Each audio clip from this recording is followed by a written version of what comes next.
fallout, and smart analysis. All on a powerful special report. Only on America's election headquarters.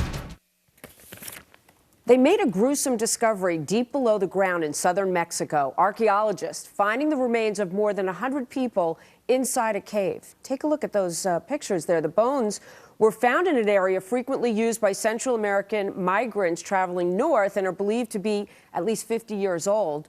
Now, forensic experts plan to examine the remains to determine the cause of death.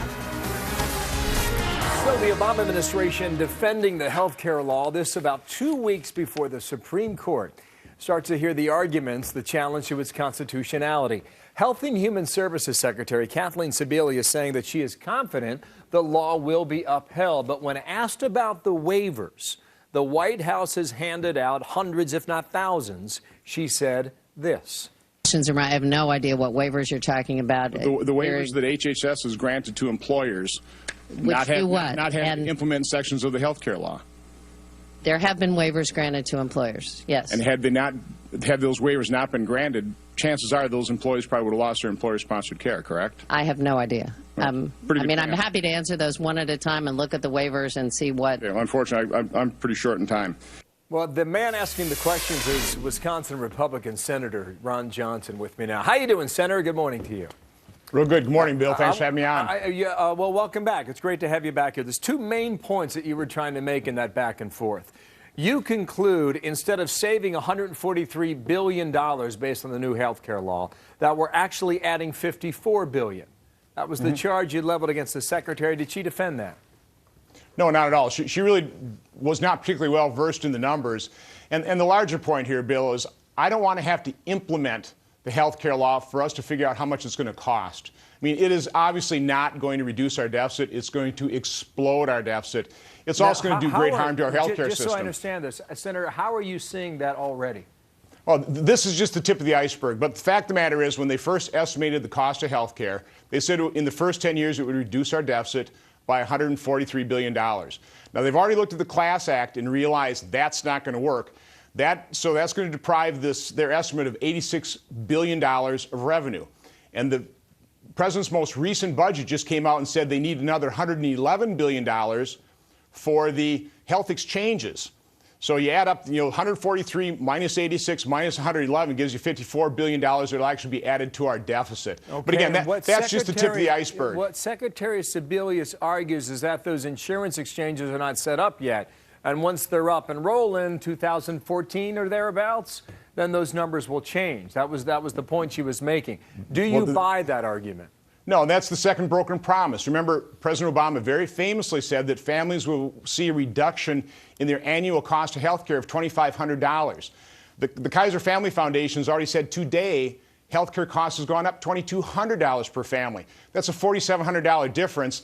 And by the way, President Obama said he would do that by the end of his first term.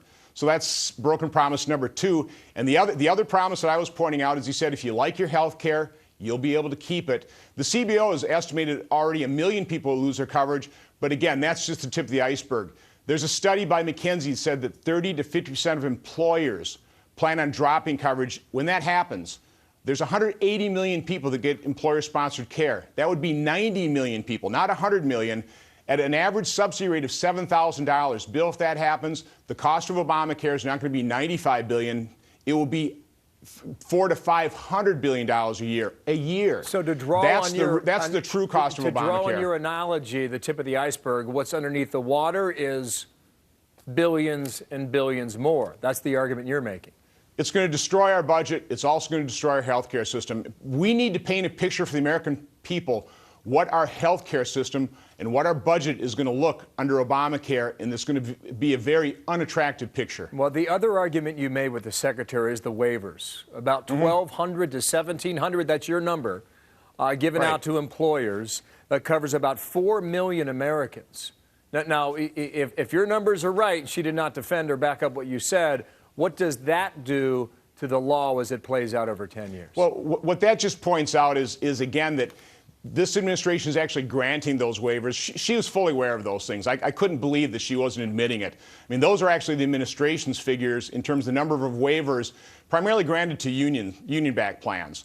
But what that indicates is that employers simply aren't able to comply with the law.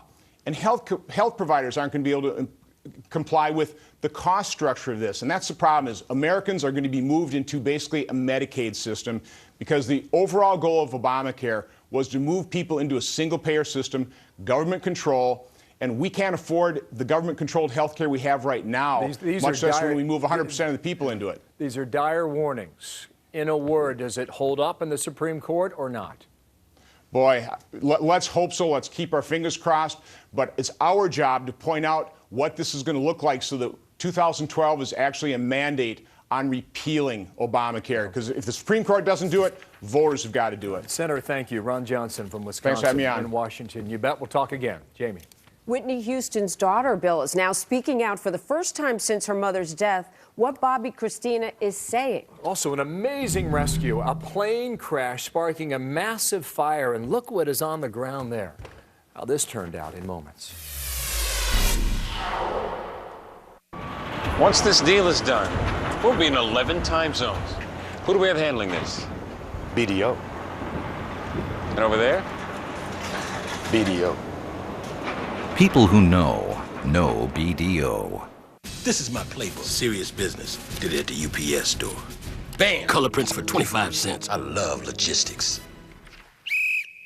Number 2, wipe your nose. Get color prints for only 25 cents each. Only at the UPS store. Hurry in. Buy one Spectrum by LG and get one free? With Verizon